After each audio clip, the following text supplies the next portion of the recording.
2 തീമോത്തിയോസ് അധ്യായം 4. ഞാൻ ദൈവത്തെയും ജീവികൾക്കും മരിച്ചവർക്കും ന്യായവിസ്താരം നടത്തുവാനുള്ള ക്രിസ്തുയേശുവിനെയും സാക്ഷിവെച്ച് അവൻ്റെ പ്രത്യക്ഷതയും രാജ്യവും ചൊല്ലി സത്യം ചെയ്ത് കൽപ്പിക്കുന്നത്. വചനം പ്രസംഗിക്ക, സമയത്തിലും അസമയത്തിലും ഒരുങ്ങി നിൽക്ക, സകല ദീർഘക്ഷമയോടും ഉപദേശത്തോടും കൂടെ ശാസിക്ക, തർജ്ജനം ചെയ്യുക, പ്രബോധിപ്പിക്ക. അവർ പത്യോപദേശം പൊറുക്കാതെ കർണരസമാകുമാറ് സ്വന്തം മോഹങ്ങൾക്കൊത്തവണ്ണം ഉപദേഷ്ടാക്കന്മാരെ പെരുക്കുകയും സത്യത്തിന് ചെവി കൊടുക്കാതെ കെട്ടുകഥ കേൾപ്പാൻ തിരികെയും ചെയ്യുന്ന കാലം വരും.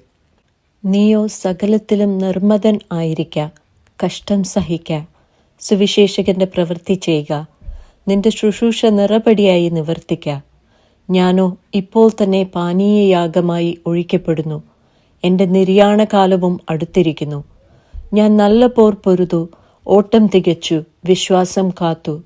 ഇനി നീതിയുടെ കിരീടം എനിക്കായി വെച്ചിരിക്കുന്നു. അത് നീതിയുള്ള ന്യായാധിപതിയായ കർത്താവ് ആ ദിവസത്തിൽ എനിക്ക് നൽകും. എനിക്ക് മാത്രമല്ല, അവൻ്റെ പ്രത്യക്ഷതയിൽ പ്രിയം വെച്ച ഏവർക്കും കൂടെ. വേഗത്തിൽ എൻ്റെ അടുക്കൽ വരുവാൻ ഉത്സാഹിക്ക. ദേമാസ് ഈ ലോകത്തെ സ്നേഹിച്ചിട്ട് എന്നെ വിട്ട് തെസലോനിക്കയിലേക്ക് പോയി. ക്രെസ്കേസ് ഗലാത്യയ്ക്കും തീത്തോസ് ദൽമാത്യയ്ക്കും പോയി. ലൂക്കോസ് മാത്രമേ എന്നോട് കൂടെയുള്ളൂ. മർക്കോസ് എനിക്ക് ശുശ്രൂഷയ്ക്കായി ഉപയോഗമുള്ളവനാകയാൽ അവനെ കൂട്ടിക്കൊണ്ടുവരിക. തിഹിക്കോസിനെ ഞാൻ എഫെസോസിലേക്ക് അയച്ചിരിക്കുന്നു. ഞാൻ ത്രോവാസിൽ കർപ്പോസിൻ്റെ പക്കൽ വെച്ചേച്ചു പോന്ന പുതപ്പും പുസ്തകങ്ങളും വിശേഷാൽ ചർമ്മലിഖിതങ്ങളും നീ വരുമ്പോൾ കൊണ്ടുവരിക. ചെമ്പ് പണിക്കാരൻ അലക്സാണ്ടർ എനിക്ക് വളരെ ദോഷം ചെയ്തു. അവൻ്റെ പ്രവൃത്തികൾക്ക് തക്കവണ്ണം കർത്താവ് അവന് പകരം ചെയ്യും.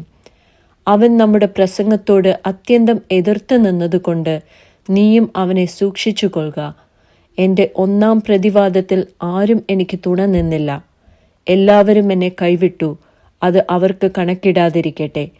കർത്താവോ പ്രസംഗം എന്നെക്കൊണ്ട് നിവർത്തിപ്പാനും സകല ജാതികളും കേൾപ്പാനും എന്നെ ശക്തീകരിച്ചു.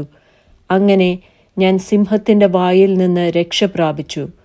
കർത്താവ് എന്നെ സകല ദുഷ്പ്രവൃത്തിയിൽ നിന്നും വിടുവിച്ച് തൻ്റെ സ്വർഗീയ രാജ്യത്തിനായി രക്ഷിക്കും. അവന് എന്നേക്കും മഹത്വം. ആമേൻ. പ്രിസ്കിക്കും അക്വിലാവിനും ഒനേസിഫോറസിൻ്റെ കുടുംബത്തിനും വന്ദനം ചൊല്ലുക. എരസ്തോസ് കൊരിന്തിൽ താമസിച്ചു. ത്രോഫിമോസിനെ ഞാൻ മിലേത്തിൽ രോഗിയായി വിട്ടേച്ചു പോന്നു. ശീതകാലത്തിന് മുമ്പേ വരുവാൻ ശ്രമിക്ക. യൂബുലോസും പുദേസും ലിനോസും ക്ലൗദിയയും സഹോദരന്മാർ എല്ലാവരും നിനക്ക് വന്ദനം ചൊല്ലുന്നു. യേശുക്രിസ്തു നിന്റെ ആത്മാവോടുകൂടെ ഇരിക്കട്ടെ. കൃപ നിങ്ങളോടുകൂടെ ഇരിക്കുമാറാകട്ടെ.